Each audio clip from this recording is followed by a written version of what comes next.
Saskatchewan judge has chopped 2 illegal tree harvesters down to size by fining them a total of $5,500. Patrick and Reagan Resett of Lloydminster pleaded guilty recently to harvesting trees without a permit on public lands. Court heard that conservation officers got a tip in June that the men were hauling small spruce trees in the back of their truck in the Pierceland area and selling them for ornamental purposes. Now, the pair, who were charged under the province's Forest Resources Management regulations, admitted that they did not have a harvesting permit. Well, they are the unsung heroes of the school as safety patrollers ensure that all students get across the road safely. Here's more in this week's Beyond the Classroom. Classes are out for the day at Father Gorman Community School, but some students aren't heading home just yet. As they don their reflective vests and their stop signs, these safety patrollers are ready to get to work.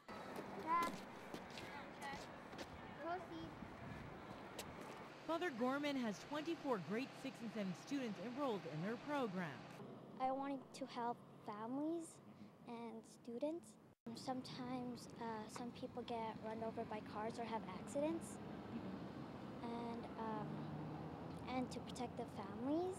I joined to be a patroller because I think it would be fun and helpful.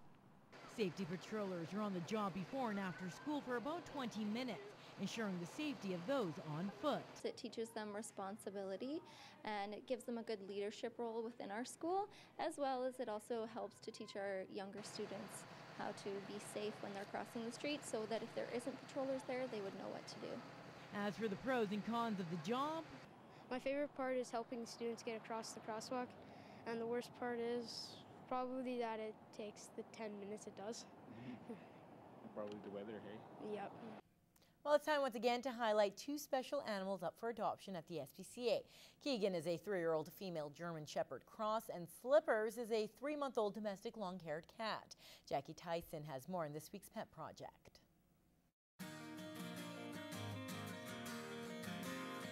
Sit. Can you shake paw? Oh, yeah. That's so good. That's so good. This is Keegan. Keegan is a 3-year-old German Shepherd Cross. She has been dewormed and has received her first set of vaccinations. Before she's adopted, she'll also be spayed and microchipped. Keegan is such a sweet, playful girl. She loves to play fetch with a partner, but also is quite independent and doesn't mind tossing the ball around by herself. Keegan is a very smart girl, and she's really eager to please. She knows basic tricks like sit and shake a paw, but she would definitely love to learn more. She's a loving girl and would be a great family dog. If you're interested in adopting Keegan, come meet her today. This is Slippers. Slippers is a 3-month-old domestic longhair. He's been dewormed and has received his first vaccination. He will also be neutered before he goes home. Slippers is a sweet boy who had a bit of a tough go at first. He was a bit sick, but everyone here nursed him back to health. He's now ready to find his forever home. He's very sweet and cuddly and would be the perfect addition to any home. If you're interested in adopting Slippers, come meet him today. And don't forget, for the month of November, all cat and kitten adoption fees are half price. The Lloydminster SPCA has almost 90 animals in care at the moment. That's a lot of mouths to feed, so we need your help. We'll be holding a wet food drive from November 12th to 19th.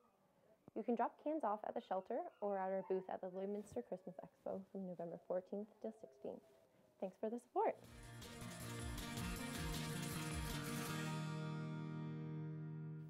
Well, it's time for our weekly trip down memory lane with Retrospect, this week from the archives. Now this time, Brian Hardy brings us a story about a futuristic display that rolled into the border city. And we look back to the presentation of a prestigious award honoring a long-time local business.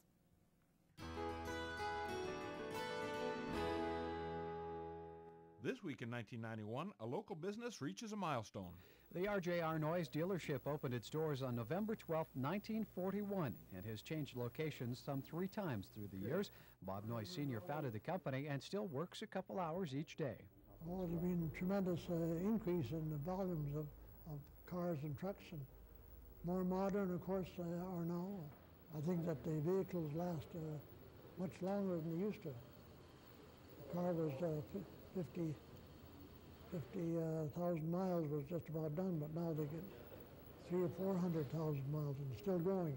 Hey Bob, on behalf of General Motors of Canada, it's indeed a pleasure for me to present to you this Milestone Award, which commemorates your 50th anniversary as a General Motors dealer.